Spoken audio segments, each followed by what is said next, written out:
Legend says some people are born with a true music that can touch the spirit world and heal people, but it also attracts dark forces. This is the story about the survivors who must choose, die as men, or sell their souls to the vampires to stay free forever.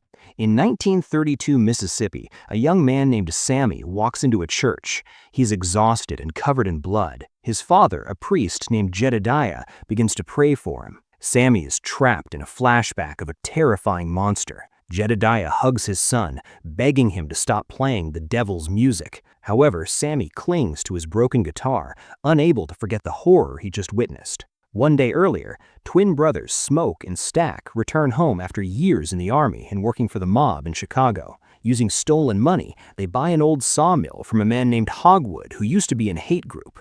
The brothers warn Hogwood, if they see him or his friends on their land, they will end them. Hogwood just laughs, claiming those groups don't exist anymore. Meanwhile, Jedediah brings Sammie's guitar to the church. He wants Sammie to help with the sermon, forcing him to read the Bible to avoid temptation. Sammie just wants to rest after a long workday. Jedediah scolds him, saying playing music for drunkards will bring the devil's attention. Just then, the twins arrive. They're Sammie's cousins, and they take him away. The trio goes into the woods to find a hidden truck. After dealing with a snake in the back, Smoke drives to town. He pays a young girl to watch the truck while he visits his friend, Bo, and his wife Grace at their store. Smoke reveals they're opening a juke joint and wants Bo to provide the food. Suddenly, Smoke hears his truck horn. Two men are trying to steal his supplies. Smoke opens fire, hitting them both. Since the twins have a dangerous reputation, the thieves quickly flee. On the road, Stack gives Sammie some dirty advice about women. Sammie asks how the twins' father died. Stack reveals their father was abusive. One day, Stack knocked out his father, and when he woke up, Smoke was burning their father. Stack then gives Sammie their old guitar, who thanks him with a song. At the train station, they meet a harmonica player named Slim. He's an alcoholic, so Stack convinces him to play at the joint by offering him money and plenty of Irish beer. Slim accepts the offer. Then Sammie and Slim play a song together to promote the opening. Stack's ex-girlfriend named Mary watches from a distance. After the performance, Sammie flirts with Pearline, who clarifies she's married. Since she's a singer, Sammie asks her to join the performance tonight. Mary confronts Stack for vanishing and ignoring her mother's funeral, especially since she raised the twins as her own. To protect her from his dangerous life, Stack masks his pain and pretends not to care. Heartbroken by his silence, Mary finally walks away. As the trio drives away, they pass the chain gang of prisoners working along the roadside. The sight triggers a memory for Slim, who admits that he once served time behind bars. Continuing their journey, they pull over at the vast cotton fields to find a man named Cornbread. After a brief talk, Cornbread agrees to join them and work as the bouncer for the new joint. Smoke visits his child's grave to leave flowers before finding his ex-wife, Annie. He asks her to be the cook for his new joint, though she dislikes his plans. Inside her house, Annie secretly practices hoodoo and sells spiritual remedies. When Smoke mocks the idea of magic and ghosts, Annie reveals she has performed protection rituals for the twins for years. She notices Smoke still wears the mojo bag she gave him, proving he still trusts her power. Smoke admits he still loves and misses her, leading the two to reconnect intimately. In the afternoon, a burning Irish immigrant runs to a nearby cabin begging for help. He tells the owners Joan and Bert that the local tribe is hunting him and has taken his wife. Though they point guns at him, Remmick notices clan uniforms in their home and offers gold coins for protection. When local tribe members arrive and warn that Remmick is dangerous, Joan lies and sends them away. After they leave, Joan finds Bert unconscious with a massive neck wound, while Remmick stands over him covered in blood. Bert suddenly wakes up with glowing, unnatural eyes.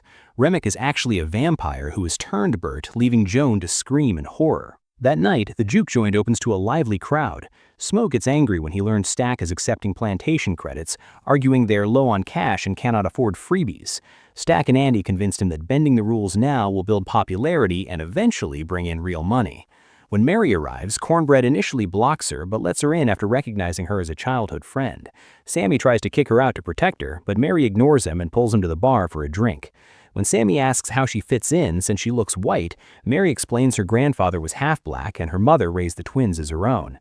Smoke interrupts, noting they sent many flowers while her mother was still alive. He then alerts Stack, who tries to pay Mary to leave. She refuses the money, leading to a heated argument. Finally, Stack admits he still loves her but is staying away to keep her safe, leaving her in tears as he walks off. Meanwhile, Slim plays the piano all night until it is time for Sammie's debut. The crowd loves the performance and begins dancing. Sammie's music is so powerful that it pierces the veil, calling forth spirits of dancers and musicians from the past and future to join the party. After the show, Sammie takes Pearline to a private room to get dirty. The music attracts Remmick, Bert, and Joan. Cornbread stops them at the entrance and the twins arrive to handle the situation. Remmick claims they're just traveling musicians and plays a song, but the twins find the music unsettling and wrong for a party. When Remmick tries to pay his way in, the twins explain they don't allow white guests, forcing the trio to leave. Afterwards, Smoke warns Sammie to stick to church music for his own safety. He even points a gun at Sammie when the boy talks about leaving the plantation for a better life. However, Sammie stands his ground and Smoke eventually backs down. Stack admits to Mary that the business is losing money because guests are only paying with plantation credits. Mary decides to follow the three strange musicians to see if their gold is real, and Stack gives her a gun for protection. She finds them singing nearby, and Remmick shows her ancient gold coins, claiming they are from another time. As they talk about life, Mary briefly feels they might be friendly. However, she sees Remmick's eyes glow red and realizes the danger. She draws her gun, orders them to stay back, and turns to leave, but Remmick suddenly lunges at her. Cornbread takes a pee break in the woods, leaving Slim to watch the door. While alone in the dark, he hears a voice whispering his name. Meanwhile, Mary returns to the joint as Pearline and Sammie perform. She hands Stack gold coins and kisses him. Though he initially pulls away, she convinces him to head to a private room. Stack is so distracted by her that he fails to notice the bite wound on her shoulder. Smoke rushes to the gambling room to stop a man who is attacking other players with a blade. Smoke overpowers him at gunpoint and discovers the man was using loaded dice. While the other players beat the cheater, Smoke sends Sammie to get Stack. Sammie finds Stack and Mary together and leaves them alone, but an annoyed Smoke goes to find them himself. He notices Cornbread is still missing from his post, and Slim agrees his break is taking too long. Smoke opens the door to the private room and finds a vampire Mary biting Stack. He fires at her with both guns, but she survives and threatens to kill everyone before fleeing. Smoke tries to save his brother, but Stack's wound is fatal, and he dies in Smoke's arms. Slim clears out the guests, while Annie urges Smoke to leave Stack's body outside and lock up.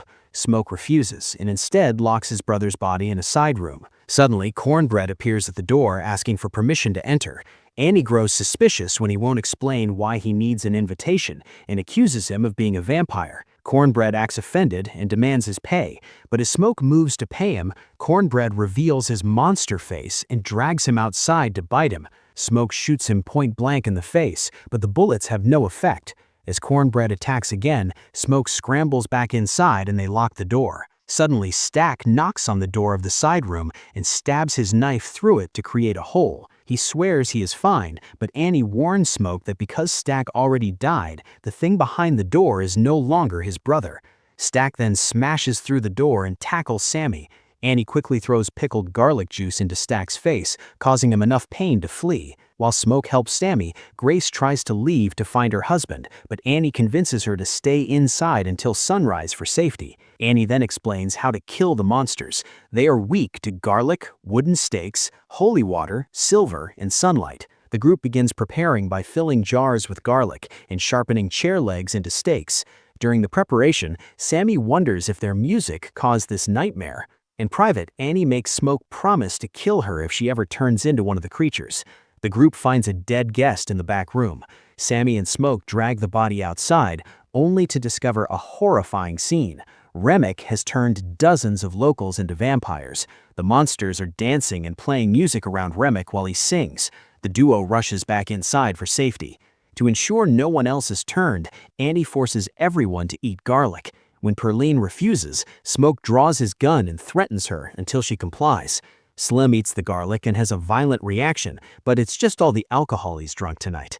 A guest knocks on the door begging for help, but by the time Smoke opens the door, Cornbread is already biting the man. Bo then appears, telling Grace the car is ready and asking to be let inside. The group, suspicious and fearful, refuses to let him in. Remmick interrupts, claiming his dark power is the only way for black people to find freedom in a world that has abandoned them. He threatens to attack Grace's daughter in town, causing Grace to have a mental breakdown.